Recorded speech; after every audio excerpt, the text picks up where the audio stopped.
Easy, how are we? Johnny, I tell you what I got very good at. What's that?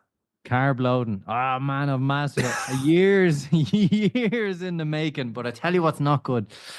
I got on the treadmill.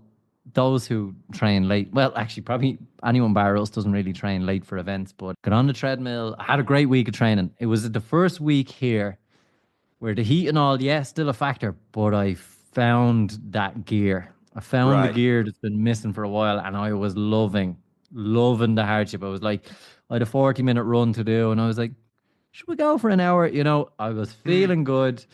And then, so the aim was always to do 30K over the weekend, a Saturday, Sunday, 10 and 20, or yeah, 12, whatever way it works out. But the total is 30. And I went on a Saturday, and after about a kilometer, I was like, don't like how this feels. Yeah. So I had a Oh. little niggle just down the side of the calf, and I was like, no, do you know what?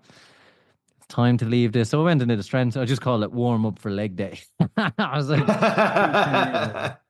let's pretend that it was meant to happen, and then look, we'll just do our long run tomorrow. We'll give it a day. And I did a stretch in, foam rolling. I did some light mobility work, and I was like, yeah, that's a good training session. Probably needed. Listen to the body. I got up at 5 in the morning this morning Yeah. after carb loading, expertly, might I add, expert carb loading. So I was fully fueled, fully ready. Got down there. First things first. I'm a real no. First things first. There was someone on the fucking treadmill at 5 in the morning. There's only one. I was like, oh my god, I gotta get it. So I was like, don't panic. We're a new person these days. Don't get angry. So I did Oh, some very stretching. zen of you. Very zen. I did some stretching, I did some foam rolling, and I was like, do you know what? It actually feels good. Got on again, 1.5K. I was like, I can feel it. I can Oh. feel it. So we had to knock a very well carb loaded man on the head today and leave the long runs, which is worrying now that we're down to 3 weeks to go.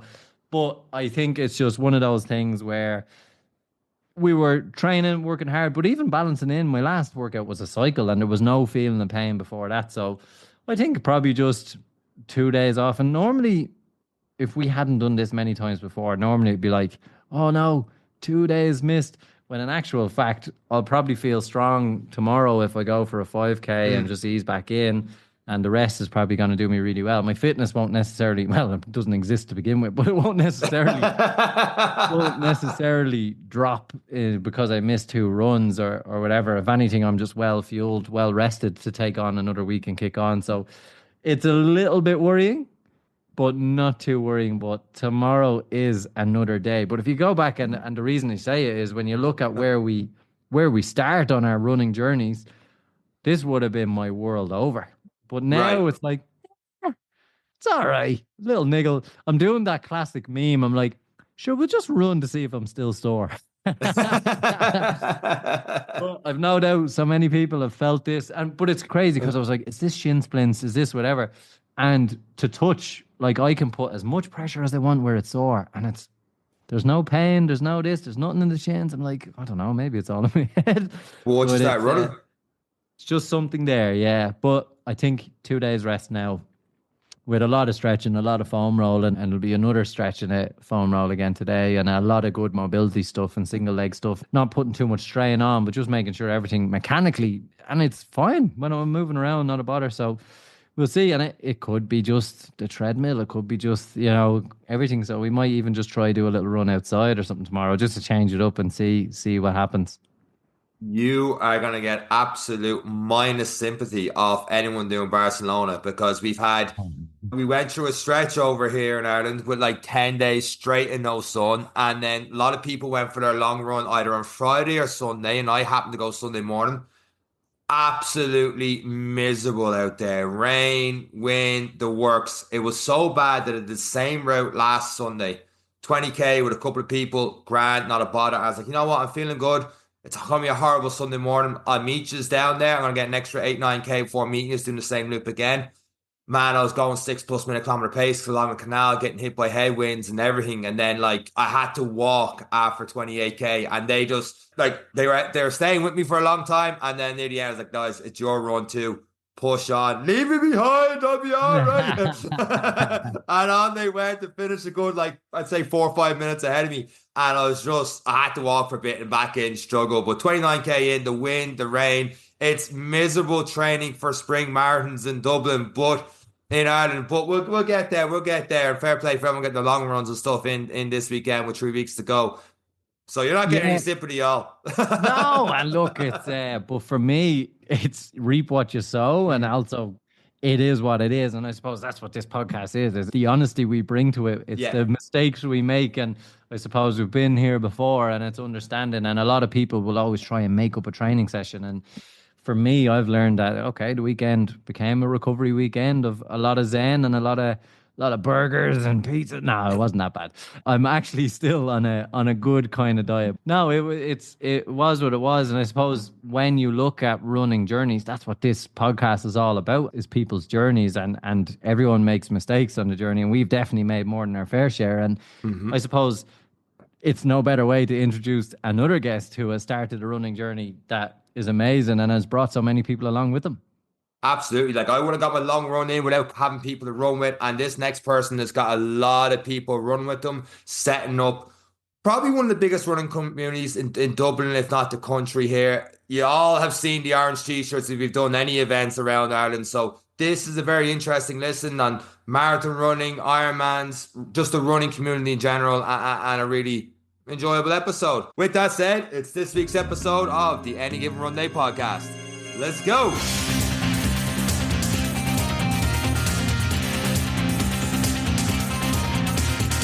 So this week on the Any Given Run Day podcast, we have a running coach, an ultra runner who's also done Ironmans and is responsible for all those orange t-shirts you see running around Dublin, as he is the founder of Cherry Orchard Running Club. Ken O'Driscoll, welcome to this week's episode of the Any Given Run Day podcast. How are you getting on? Cheers, lads. Yes, I'm good, mate. I'm good. Just had to survive in the storm, so we're good. I'm grateful for them orange t-shirts because Sean can't see a thing. But the only thing he ever sees is orange t-shirts leading him around the Phoenix Park every single time. Right. Or lapping me over and over and over again and doing the 50K. You had a couple of boys doing it last year, and just every 20 odd minutes or so, there goes their Cherry Orchard lads again. Yeah, there's a couple of the boys done that all right. But obviously, Ken, orange t-shirts, we're seeing a lot. We see at every event. We see on the side of the roads at Dublin Marathon, great support. But it's the end of a product of time and effort and a lot of things. And you're very much behind a lot of that. But for you, where did running start and how did you get so involved in sport and get such good accolades like that? For me, it was sport was like a therapist for me. I went through a bit of a dark place, a dark time, should I say, with addiction when I was very young. And when I decided to get my shit together, which was when my daughter was born, I took up running. And for me, it was the most amazing thing that had ever happened to me, because I was, to be fair, I was a broken man, felt like I didn't want to go on anymore. And every run I did just made me feel that little bit stronger, a little bit more confident, and basically got me through recovery. And for me, it's life-saving, and that's what I try to install in people as well. Whenever someone comes near me, sit around me for long enough and you'll become a runner, because for me, it's the biggest part of my life now at the minute. I work at running, I'm coaching running, anytime I get spare time, I'm running now. But so basically it was true, just going through a dark time and needed an outlet to release and something to give me probably an endorphin hit as well, as they say. What brought you to running? I suppose a lot of people kind of fall into it. Yours was to try and find a replacement for addiction, which is hard to do. Usually it's replaced by something else, another addiction, and running probably became that. But what was it that triggered you for running? Because obviously we're going back to a time, it's not as popular as it is now for people who are looking for a different, now we've football, we've GAA, we've everything else high profile. What was the initial step for you to get in and say, look, I'm going to just run 2 kilometers, 3 kilometers, or what was it that drew you to running? Believe it or not, there was a guy on my man's road, Paddy. Now I still see him in the gym. Paddy must be 70 years of age now. But I used to be leaving the house, and we'd probably on a Saturday, we'd be going to town, and you'd see him leaving his gaff with his running gear on. And I always remember then, we'd be in town pulling into the bus, and he'd be doing his U-turn heading back towards Ballyfermot.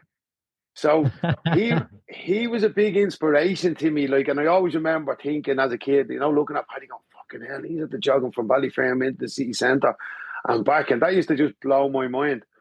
And I think that was where I first kind of, I was introduced to running as such. And then, like I said, through going through the struggles and then starting to try it out on my own in the fields, I just got the runner's high. And then from there, I remember seeing on the TV in the gym, I was actually walking on a treadmill doing a warm-up before I went, because I done weights and I used to train a lot. And anyway, and seeing the Dublin City Marathon on TV.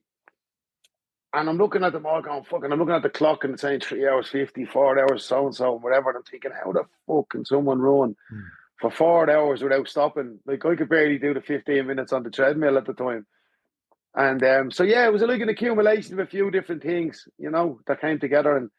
And like I said, I think it was the runner's high and just the sense of freedom that I got from it, as well. Taking on your first marathon from coming from a dark place, and we know like it's advertised everywhere, and it's we have Movember, we have everything. Young males in that age bracket between 18 and 32, thereabouts, suffering with negativity in on themselves, depression in some cases.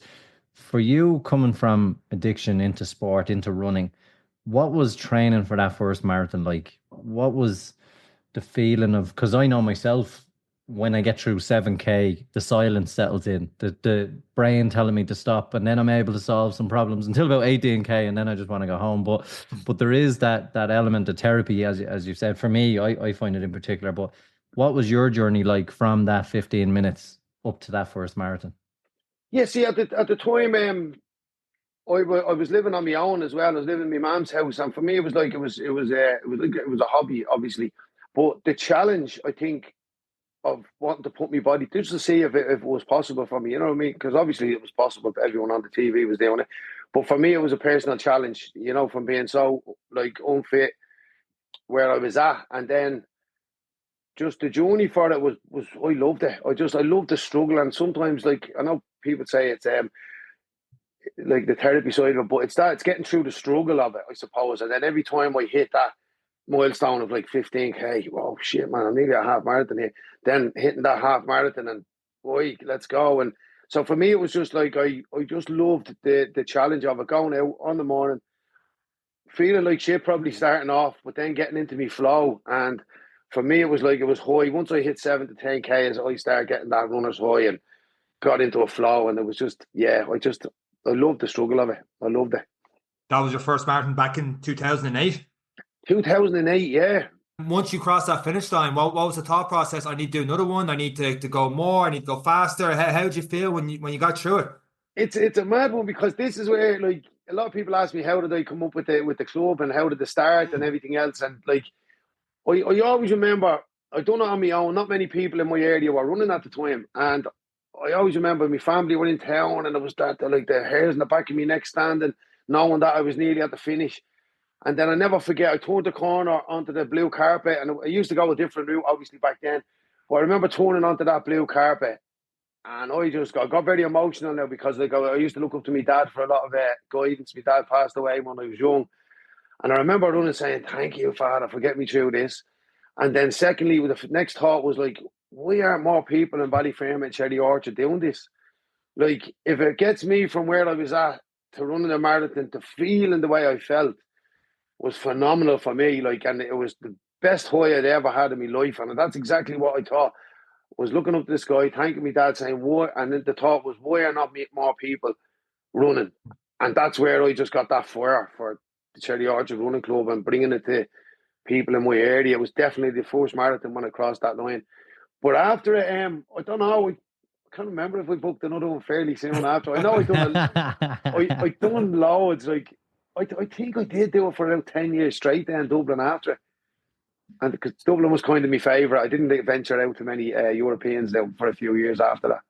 But it tends to be the case for most people, because the atmosphere on your doorstep, it is on your doorstep. You're probably running through parts of the streets you grew up in as you head up through Ballyfermot, places that are familiar to you, people that are familiar to. It's hard to go get that atmosphere somewhere else where nobody knows you, you know. But Yeah, it can happen, and there are friendly marathons all over, and it's getting more and more popular, and people are getting more involved.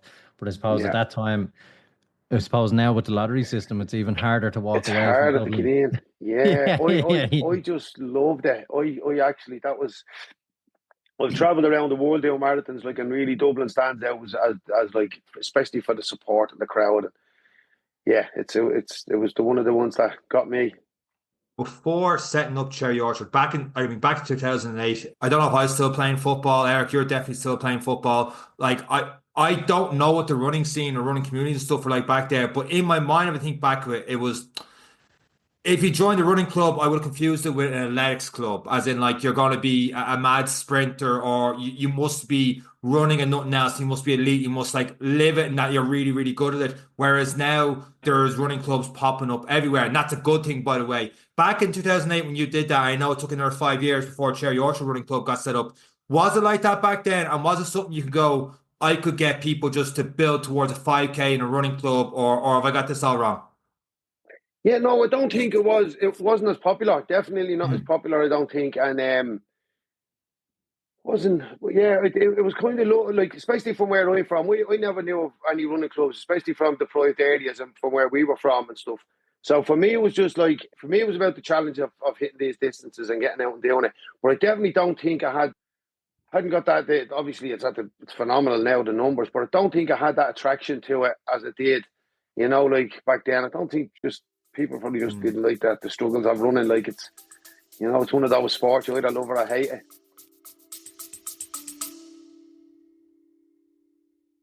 Winter training? You need UltraPure Laboratories Wintergreen Heat Rub Cream. Recommended by physios, trusted by athletes, and tried and tested by ourselves, this is an essential warming muscle rub for cold winter days. UltraPure Wintergreen Heat Rub Cream is perfect for warming up muscles before exercise. And ideal for soothing tired muscles, which, let's face it, marathon training, we could definitely do with that. If you're concerned about the ingredients, it contains wintergreen oil, rosemary camphor oil, juniper berry oil, and antioxidant-rich caffeine powder. Sean has no idea what any of these means, but he knows that they work.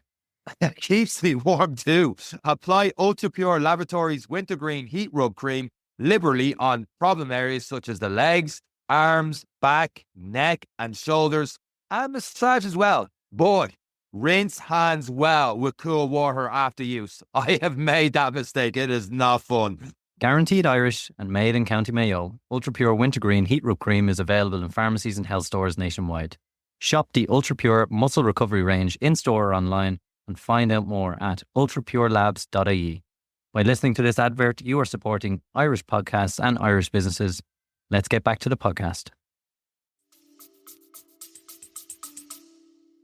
We had to get the Garmins telling us what to do back then, or the Stravas to get the kudos for the run. So no point in doing it. I'm going to kudos. I hadn't got a Facebook set up back then, let alone all these kind of stuff. Yeah, no, definitely. I think I used to use my phone to track some of the runs at the time. I don't even know if I had a watch, to be fair. And it is very much a case of you were the head case. Let's just say it as it is. People who were doing marathons in 2008 were, what is wrong with you? Why would you run that far? People have no concept of what that is, especially when you run that distance. They just know they wouldn't do it. But for a lot of cases in sport, seeing is definitely believing. So you're doing 10 marathons back to back in your area. You become known as that man who's doing back to back marathons and over a couple of weeks. Do you think, and obviously you're very modest, it had an influence the more people started to see you out running, the same as Paddy was the influence for you running into town and turning around? Do you reckon it's people like yourselves who were consistent in that running and just spreading the word? Like anyone who sat down beside you to chat was obviously going to talk about running, and do you reckon that had a positive influence in that seeing is believing, and people could look at you and say, do you know what, I'll have a piece of that? Without a doubt it has, because I always remember the first couple of, I think I started a Facebook with Cherry Orchard Running Club as the name. And I always remember whenever someone was out with me, I used to tag them. And that person would definitely be coming back out with me next week, knowing that. Now, maybe it was an ego thing showing off, but for me, it was, I'm going to tag everyone out because I wanted to build this group, you know what I mean? So definitely the more I was running, and even in the later years when I was doing the ultras and stuff, which we probably chat about, I always remember doing it, knowing that there was people watching me, I sometimes used to ask myself, why am I doing this? And I'd say, am I doing it to show off? Am I doing it for Facebook likes or whatever? But there was obviously, I'd done it for years before we had Facebook and all that. But for me, it was always about inspiring others. I used to always have that in my head that if I can get through this race, I know there's someone in the club or there's someone that's running with me or beside me that will want to try do that again, and that's for me, it was definitely a big part. And it was a big part of the club being as big as it is now, was people being seen on social media, wanting to be out there with us. And on top of that as well, I was shouting from the rooftops of what it was bringing to my life, and every post I done, I was there. People used to know me as I would say, yup, Cherry Orchard. And I'd be running down the road with my camera in my hands, and that high used to come out within the video. And people would say, what the fuck is he on? I want a bit of that, And I firmly believe that's why we got the momentum we did in Cherry Orchard, and people wanted to just be out with us as well. It's class now. You have you just had a post, not only the amount of people running Cherry Orchard, I saw beside Tala the Lewis line, the Lodi is running doing the warm up, but there's also another post of the amount of people getting involved volunteering and stuff last year for Dublin Marathon. Most events I go to, there's definitely Cherry Orchard, those orange t-shirts. When you started, there was only 3 members. Do you remember not a turning point, but as it got bigger, is there an early race that you're like, oh, we've got something big in our hands here that turned into what it is now, like a big community race that a lot of people got involved? Was it the first event? Did it get a slow build? How did that work? I can't think of any off the top of my head, to be fair, but I think just snowballed. Yeah, kind of just built. But the big one was when Family Base is a local charity group who work with kids from the creches all the way up through to adult, helping them out in the community. And it was Fiona Kearney. She was like the CEO now of the company, and I work for them now, by the way. And so it's like the running club. I'm the community coach in Cherry Orchard, but she had came to me one time and she goes, "Ken, I think you have something really good and positive here for the area." And basically, I've made running cool. Is the exact word she used. And I was chuffed with that. You know what I mean? So she and then they had came to me with the suggestion that we start the juveniles. Because they were so involved with the kids in the area, they wanted to bring the juvenile section into it. And that was when that's really the point when I thought, I said to myself, geez, we have something here. If there's local groups recognising what we're doing and they want us to provide juvenile training. And already the seniors were probably numbered around 20, 30 seniors at the time. So when the juveniles came aboard, it was like, this is looking like it's coming together as a legit club as such, Yeah, and one of the scariest things about running clubs are when people hear you've done an Ironman, when people hear you've done a marathon, and then you're saying, do you want to come for a run with me? I'm going out on Saturday. And they're like, I'm not running with you. That's mad. How do you? Because even you'll take in a new person this January. Yeah. They'll go 10 weeks in a row with you. They'll be confident in running. They then become that friend that nobody wants to run with. How do you combat that? We still hear it week in, week out. How, as a new club with new members, do you encourage people to just show up and improve and find a pace that suits them? Yeah, it's a weird one that you say that. We only started our beginners program. We do 3 of them a year. And we started one on Tuesday night gone. And the ruling is when we're doing a president, we do like an introduction night where they all come in, they're signing up, and we have a little chat. We explain to them about the 10-week program. And the one thing we do say is not to mention is a marathon, because these are only people that are going. It's a Couch to 5K program. And lo and behold, fucking Kenna here decides to tell them about one of the nuns that run with us. She's running a Belfast Marathon. And I could see all the other club or the committee members looking at me going, what are you doing? But for me, it's the underdogs for me are the important people in the club. The beginners, when they walk up to our club, and we've no clubhouse or that, we're still like we've 170 members, we're 100 kids that we don't charge any fees. So, but we still be at the side of a park, just on a footpath, all the cars parked up around, and we gather there. As soon as I see a new face or someone that hasn't been out in a while, they're my best friend. They're number one to me, and they're the ones I want to kind of chaperone, nurture, make sure that they don't feel intimidated. And the beautiful thing about the club is we have people running from all paces. You know what I mean? Like 7-minute pace, 6-minute pace, and there's always someone there that they link in with. So for me, it's kind of recognizing who was probably a little bit nervous coming into the club, or who was probably nervous about distance and all, I'll put them in with someone that I know is going to look after them, basically. So yeah, there is a bit of that intimidation about running with groups and all, but we try and make them fit in as best we can, you know.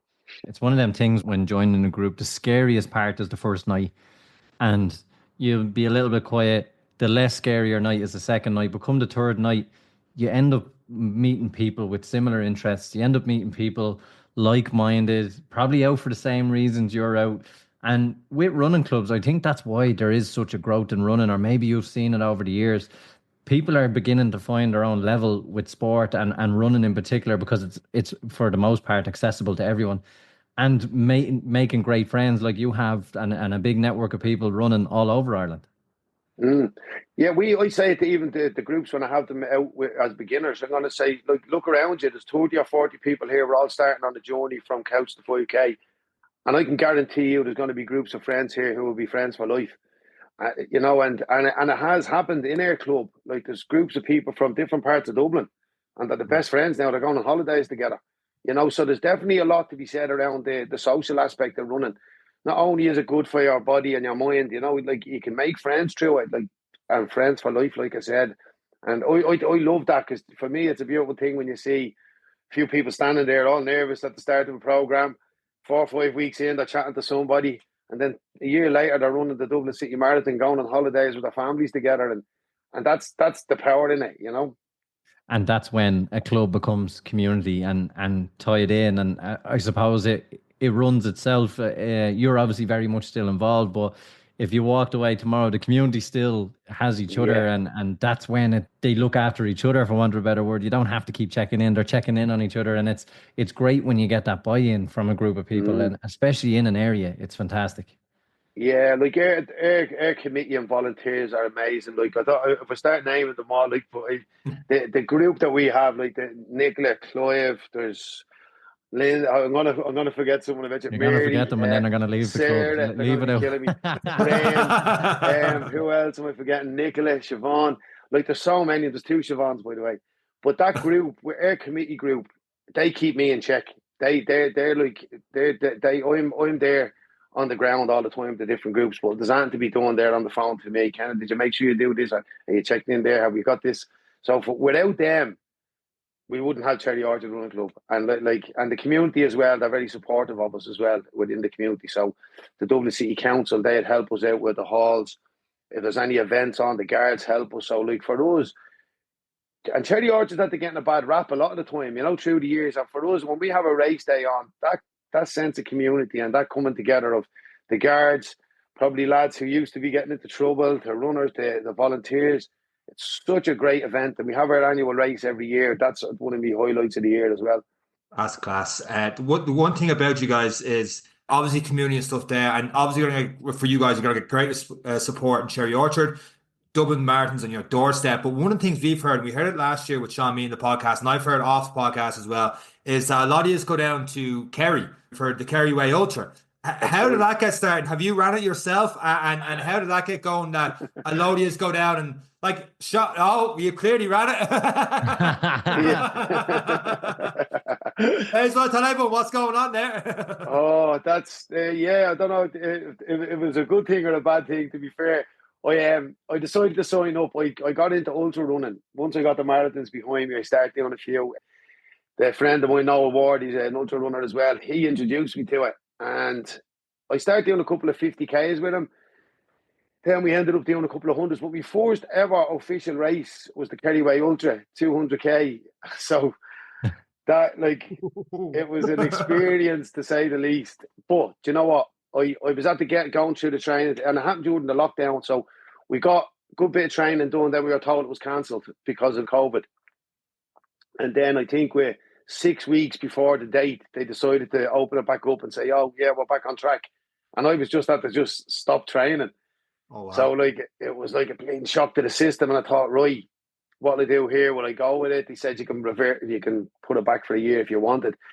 And then I thought to myself, you know what? I'm going to go out. I was at the getting into the distances, like about 100, 120K, and was the biggest I'd ran. No, sorry, 100 was the biggest I'd ran, but I was doing about 120 a week in my training. And I went out then a couple of weeks before, and I just said, right, I better have to get another one. So I think I done an 80, a 60, and then I went down to Kerry. And yeah, it was an eye opener, to say the least. I was told umpteen times that that very few people completed on the first go. So that was my mission. You know what I mean? And it was just to finish. So standing at the start line, I had a little bit of a slight injury as well, a lower tear in my lower abs as well, which was irritating me a little bit. But by the end of it, that was fuck, to say the least. You know what I mean? But, yeah, but I loved it. It was an amazing experience. I remember doing it and getting to certain points in the race. And another thing, a shout out to the crew as well. Sean Meehan knows all the lads like Wacker and Barry and Joe. The crew that the lads put on down there, second to none. And it was the same for me. I had a good group of lads down there crewing for me. And I always remember thinking, get to that 100K mark. If we can get to the 100K, we see where we're at. We'll move forward on that. So I remember getting to the 100K and I was tired getting there. But when I had me check in with the lads, I got me fuel on board. I remember running out on a high after 100 kilometres, and I knew then that I was going to finish. Don't know what's like. I didn't say, when I say finish, I wasn't confident I was going to skip across the finish line, but I just knew that I wanted to finish it, and my goal was to finish it on my first goal. So I did. I walked for about 8 hours, though. Don't get me wrong. But 200K is 200K. Yeah, I was buzzing, man. Amazing. Yeah, I was buzzing. And again, like I said to you earlier, it was kind of in the back of my mind thinking, right, if we can get through this, some people will be inspired. And like I said, like Sean and all the boys, they're all down there doing it now. Hopefully because of them seeing me doing it back in the day.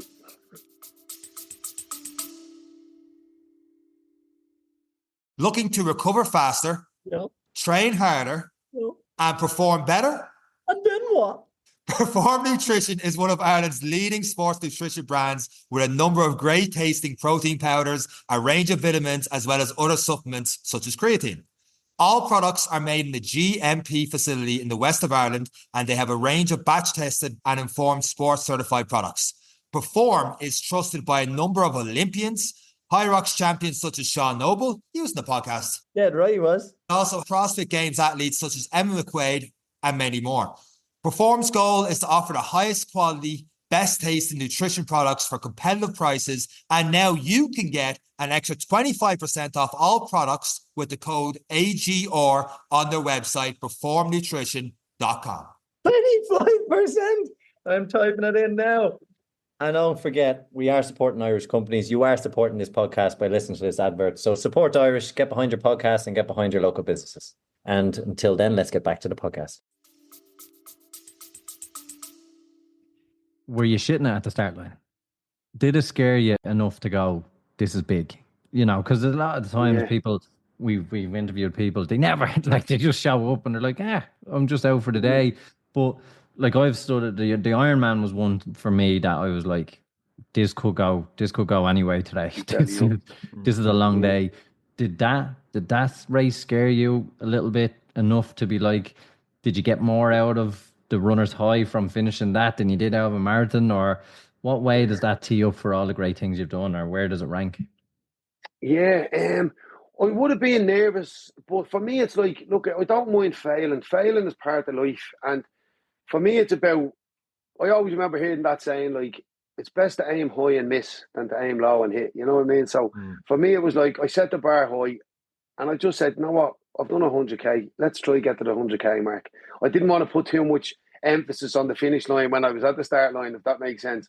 I just said to myself, I'm going to go halfway. If we can get to the halfway mark. And as well as that, I break races down. For me, I always break races down into smaller chunks. So for me, it was, I think it was 25K chunks. So if I'm not mistaken, is that 8 of them? Do the maths. Anyone good? Yeah. So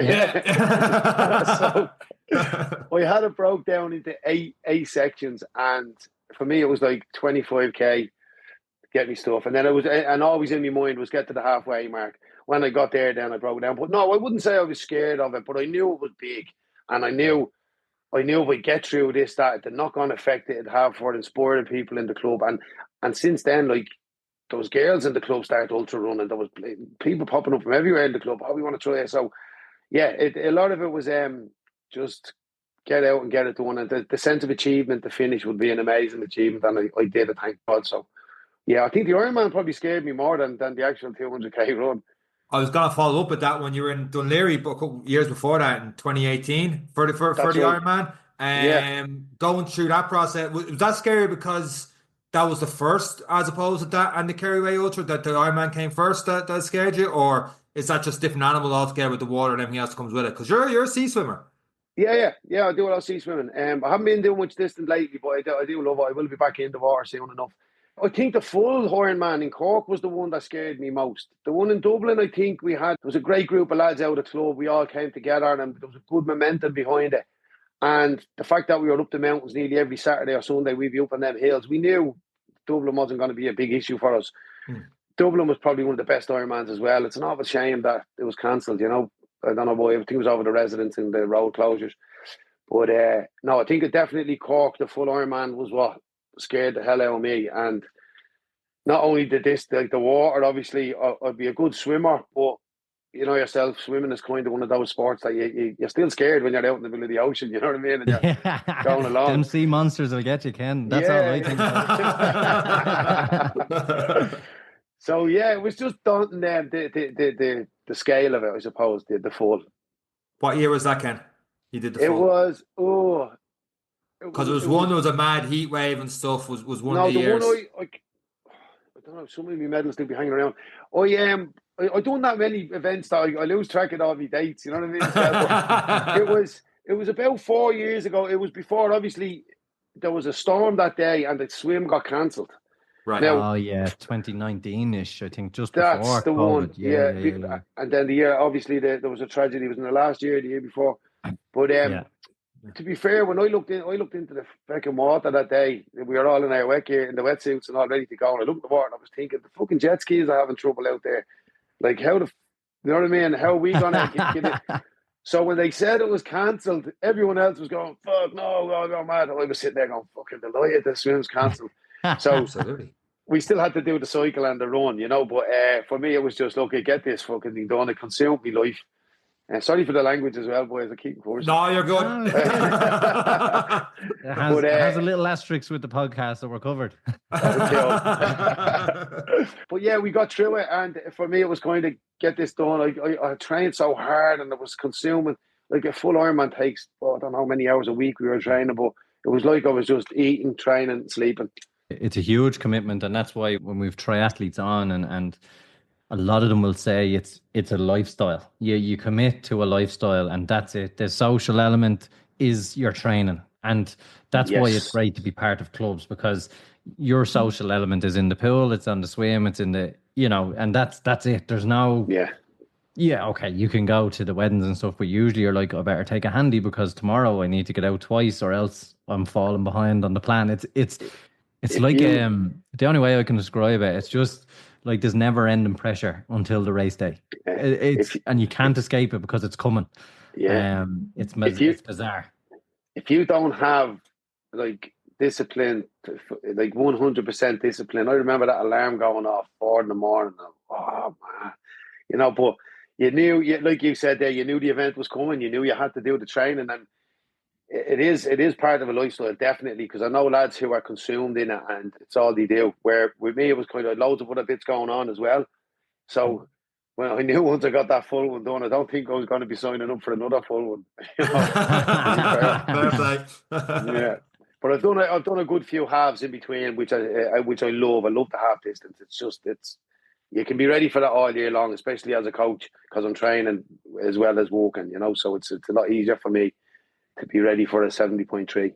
With all that training, you talk about being ready if a half Ironman came up. Obviously, that means you're ready if a half marathon or a full marathon comes up. Back in start of November, you got a 2-week notice that for a ticket for Hyrox, and you did that without much training. How does for someone like Eric has done the Ironman marathon, but he hasn't done Hyrox. I haven't done Ironman. You've done all three. How did the Hyrox and the event and all compare to something like an Ironman and a marathon for you? Right, for me, I don't know if I was cocky or whether I just overconfident, because I got the entry. I won it through a competition on Facebook. I seen that. I said, "Geez, Dublin would be a nice one because of obviously the Dublin City Marathons and everything else." And I said, "I'd love to get an entry for Dublin." So ended up getting it. Lo and behold, My training was going okay. I was still doing bits of running, doing a lot of weight training and stuff. So I decided then with the 2 weeks notice, I was going to simulate it in the gym. So I tried my best. I set everything up. The gym I go to, the Coliseum as well. It's a cracking gym. So I went in, set everything up, and I said, okay, I'm going to give this a go. So the rower is there, skier, treadmill, so on. Gets everything ready, starts doing the simulation. Now, so I'd done it in about an hour and 20 minutes. And then it was only when I left then, I looked up the rules and the exercise and all. I missed out on loads. There was stuff like the throw ball. So for me, I walked out of the gym thinking, not too bad. You know what I mean? Blah, blah, blah. So it was only when I found out, no, you missed out on the farmer's walk. Now, I used to train doing the farmer's carry as well. But basically, I had missed out on 2 or 3 exercises within the simulation. The size then, right, I better start trying to, that nearly killed me, the simulation on its own. And then, so I had to try and recover then with about 10 days to go. And I always remember saying 5 days before the Hyrox, and my legs were still tender, from the simulation. And so let's just say it was a big eye opener for me. I walked into the Hyrox arena in the RDS, and I'm smiling, I'm coffee in my hand, I'm buzzing there, chatting to everyone, and I'm looking around, and there's these lads, and they're all going, shredded wee. Yeah, but they're all. But it's like as if they were getting ready for a world title fight, right? And Yeah. it's a big, you know what I mean? I thought they're going on a bit too much about it. So gets into the start line, takes off. I was about 3 exercises in, 3-kilometer loops, then the 3 exercises, and I thought, what the fuck am I have to get myself into? Right before the burpees, brilliant. Oh man, it was like, I have to try survive this.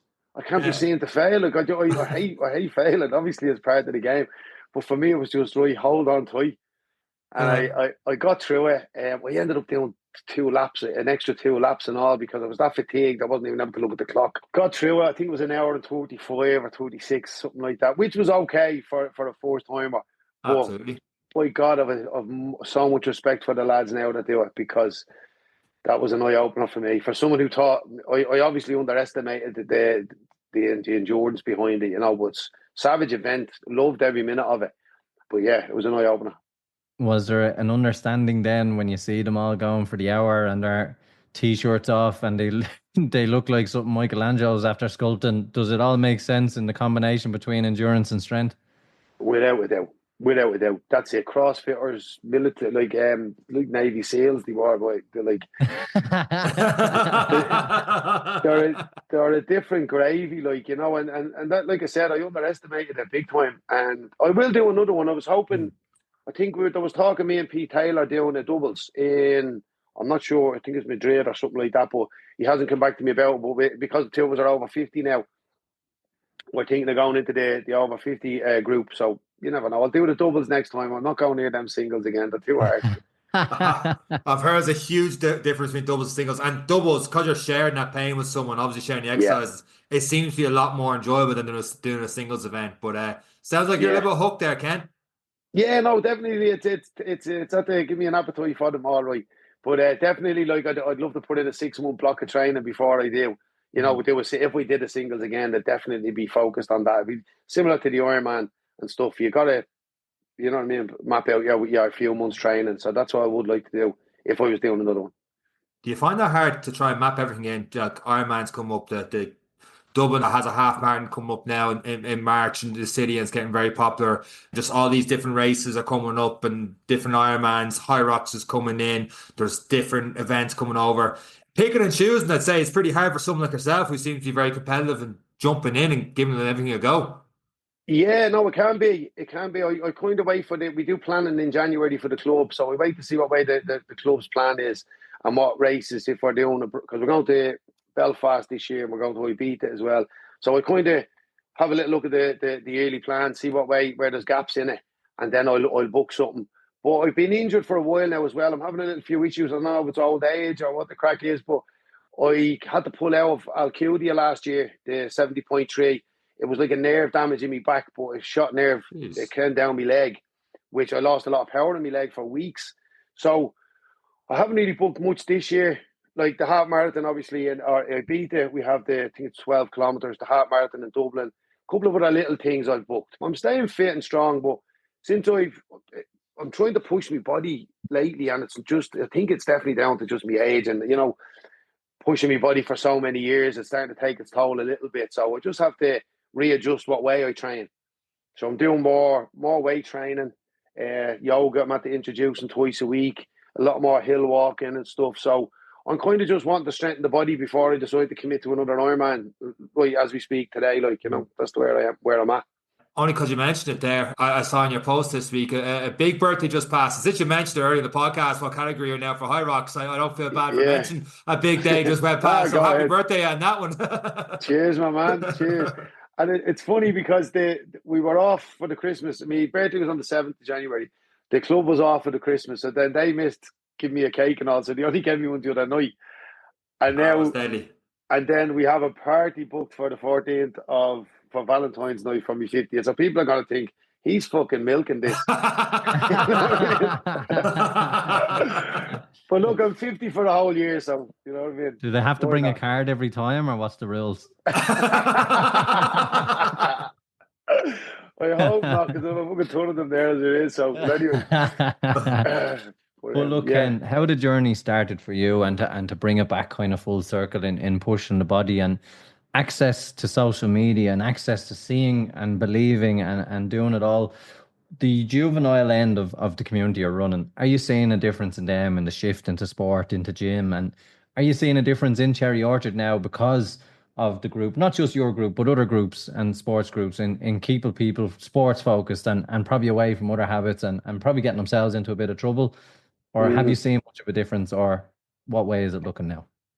Yeah, speaking from Cherry Orchard's perspective, it's a tough one. There's a lot of antisocial behaviour. You have a lot of distractions with phones and everything else, and kids are just sitting in the houses more. I suppose everywhere in the world is the same. But for us, we had a teenage group which we found it very hard, because we found it very hard to keep them engaged because we'd no facilities. So we use the community centre now with our young juveniles, and believe it or not, I think I can share this news with you as well. We've just been told that the local area plan, there's massive builds going on just outside. It's called Cherry Orchard Point. And there's a big chunk of money being allocated to reinvent the park, the local park. And we've been told that there's a running track going to be part of their plans, and it's at the getting the go-ahead. So we're buzzing because of that. Because I think the lack of infrastructure and the lack of facilities, especially around running, we have GAA clubs everywhere. We have like boxing and other things. But for us in Cherry Orchard, if we want to build on it, we have to. I said this at a meeting. It's hard for a young kid to stay motivated. You know what I mean? Especially through running, if they're not feeling like there's something going to come out of it. And I think for them to walk into a running track and to do their training on a running track, and for us to be there as coaches, encouraging them and everything else, that would be just like another level for us. Especially trying to nurture the young kids to stay with us going into teenage years. So I'm buzzing. That's just another level now. If everything goes well, we'll know within the next couple of weeks, and we'll have visuals of the plans and stuff like that. So it is great, and I suppose, look, unfortunate. So if we compare to other countries around the world who put such emphasis on sport and facilities, but they reap the rewards when you look at Olympic teams. When you look at this, they've been swimming since they're 5. Every school has a pool. Every school has a running track. It's you've built a club since 2008, and now we're looking at 2025, 2026. Finally, a running track. It's a long time for facilities to promote sport. Yeah, like so many kids we missed. You know what I mean? Is what I'd be saying to them. Yeah, like we're still meeting at the side of a park every Tuesday, Thursdays, and Saturdays. For us, this is going to I feel it's going to bring something special to the area as well. There's going to be more kids, even ones that are not engaging with us now, that will want to do it when they see this track being done. And like I said, if a kid walks into it, like if the kids ask to go into a real professional boxing club, it'll inspire them. Or a GAA club. We're hoping to have that same effect now when the kid starts to picks up running, that we can provide them with the track, with the training, and hopefully see a future Olympian from Cherry Orchard. Like that was one of my dreams when I started off. I remember thinking, like I had a vision. It's weird because not really say, "Oh, did you ever have a vision of this?" I always remember having a vision of training with kids. But then I always remember thinking, imagine it was me standing there when one of them kids at the making it to the Olympics or something. big, like, and And that's And I suppose that's a testament to anyone who's looking to get involved in coaching or starting a club. It's one, it is always for your benefit because there's people watching you now. You have to keep training. yeah.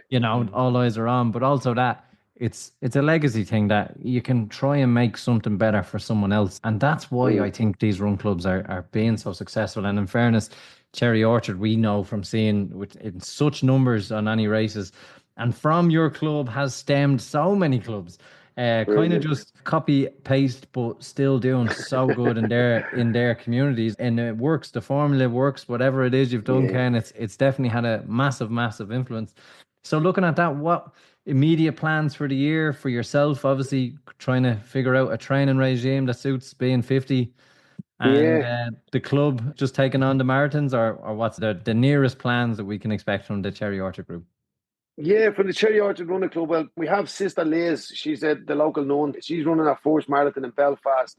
So for us, that's a big thing. And there's so many of the club are jumping on board to support her.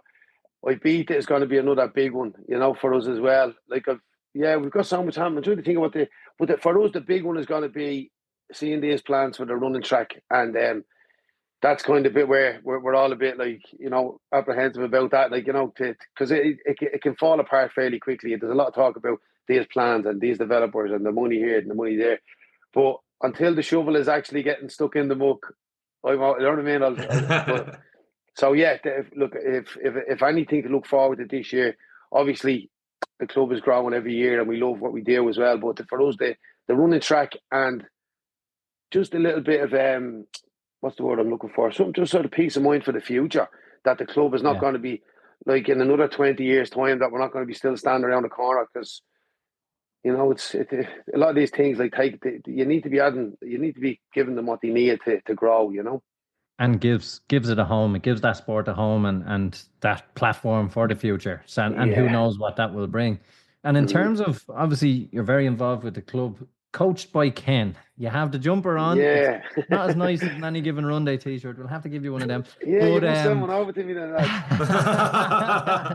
We stayed away from the orange can. I think you've trademarked that. Oh, definitely. Don't go near that now. If you hunt you down, they will. What is coached by Ken, and what does it mean for someone listening here? Basically, it's me as an online coach. It's my private work that I do outside the club. I do a fitness retreat where I go away. Joe Doyle, he's an entrepreneur guy, and he gets me to go away. We're on a business retreat with him. And that's where it kind of stemmed as well. I wanted to start getting into online training. So I use an app called EverFit, basically providing you with your nutrition plans, your training plans, and once a week check-in. And yeah, Coach by Ken is just me wanting to try to make a few bob as well, just going forward, because for me, the club was never about money. It was always about passion. And now I'm at a stage where I have a good following on Instagram. People know me for doing all these events, and I'm in fairly good shape, I think, for my age. So I'm trying to just leverage that, and I know I'm probably, like, for me, I know I've been through so much that I'm probably, I do class myself as probably one of the best coaches in Ireland. And for me, beginners are always the ones that I target. But I've been through all the stuff around getting into the best shape of your life, the struggles of people over 40 have getting into shape. And so for me, it's about just providing that to others. And that's what Coach Ken's all about. Yeah, just being a good coach and helping people change their lives. We've obviously turned the year, and this is the part of the year where people have either failed the plan that lasted 2 days, and that's it. 2026 is going to be our year. But what advice do you have for people, seeing what you see with the people you train and having the two hats on from a club level and then obviously your own PT level? What advice do you have for people taking on the year from your experience? Be patient. Just be patient, because even me as a coach and me that trains all year round, like, I want it tomorrow, and that's the way my head is telling me, come on, I have to get into shape tomorrow. But if you trust in the process of a program, so nothing happens too quickly. So 12 weeks, wherever the programs are, I'd say to people, just put a plan in place for 3 days a week, 30 minutes each of them days, which is an hour and a half a day, and just stick with that for the first couple of weeks. Don't try go all in. I've seen too many people, like even recently, lads signing up. I do a 6 or a 3 month plan, and they've signed up with me 2 weeks into the plan, and they're going hell for leather and they're getting injured. So it's about just be patient. Do tiny little small things that you know you can do that are easy to do, and just repeat them over and over again and make them become like micro habits they talk about. You hear people talking about all the time. And that's what it is about. Don't look at 5K. Maybe do 1K 3 days a week. You know what I mean? Don't look at a 45-minute HIIT class. Look at 10 minutes in the gym, moving your body, and try to do that 3 days a week. And after a couple of weeks of that, it just becomes your habit. And then you can add on to it. So yeah, just be patient and get a plan together, because if you're not working off a plan, you're kind of just doing it for the sake of getting to the gym. Where if you have a plan and say, no, my plan is to get there Monday, Wednesday, Friday, and nothing else is going to come in the way of that. And if something does come in the way, I need to be able to fit it in somewhere else. So definitely just be patient and trust in the process of any program that you're signing up for. And if someone wants you to do that plan and wants coaching by you, Ken, where do they go? Is your Instagram DM, or do you have a website, or what is it? Yeah, Coach by Ken on Instagram. Give me a shout. I'm Kenneth O'Driscoll on Facebook, and I have a YouTube channel as well. If you want to check out all my big challenges I've done, the 100K, the 200K. I think the tag is Coach by Ken on that as well. So, and don't forget to hit the subscribe button. Or give you a birthday card, one or the other. Yeah. But before we go, Ken, I'm always looking. I'm one of those impatient people that always looks at the next big thing, next big races. There's lots of things we didn't talk about. Like I know you've done Lanzarote, I think you've done a marathon, different half marathons. Talk about you do different things with the club. If someone's listening and they're looking for a different kind of race to go abroad, is there any one of those races you've done over the last couple of years where you're like, that needs to get more attention? Does it have to be abroad? Doesn't have to be abroad. No, there's something nearby. You gotta say Cherry Orchard. No. The Cherry Orchard, yes, the Cherry Orchard annual event that's on every June. Your committee would have gave out to you, didn't mention that one. But apart from Cherry Orchard and maybe apart from one abroad, what would you recommend? I loved Gale Force West. I don't know if you've heard of it. Yes. Have you ever heard of it? West, I've done the one out in Bray, Greystones to Bray, I'll keep from, but that's the only one I've done. I haven't done Gale Force West. Is that up the mountains? It's in Mayo. No, it's Gale Force West.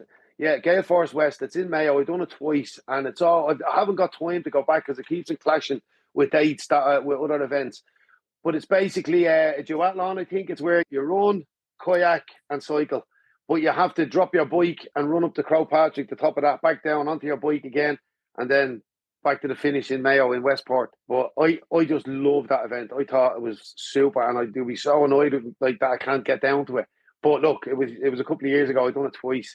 Myself, Will White, and David Fitzsimons, the three of us done it a couple of times. Those races, those adventure style races were really big, probably pre-COVID. And then I think when the turn of COVID happened, they've kind of lost that popularity, and running has really come up. They used to be, in my opinion, the participation events, because people reckoned they could cycle, they could walk up a hill, they could kayak, and it got a lot of attention. But hopefully now, as again, people are looking at those adventure races and seeing what's around and getting involved with them. And lastly, again, you have touched on it, Cherry Orchard annual event. How do we get involved? How do we get an orange t-shirt, Ken? We'll do a swap. You have to be a member. No, geez, the committee will kill me. Get us killed here, Eric. What are you talking? What are you saying? I'm gonna have to get into shape now before I have to take my top off so I can for the t-shirt swap. How do we get involved with the annual race? Oh yeah, the annual race. We do a lot of promotion on the page. So Cherry Orchard Running Club D10. That's where most of our advertising will be, and I'll advertise it on my page as well.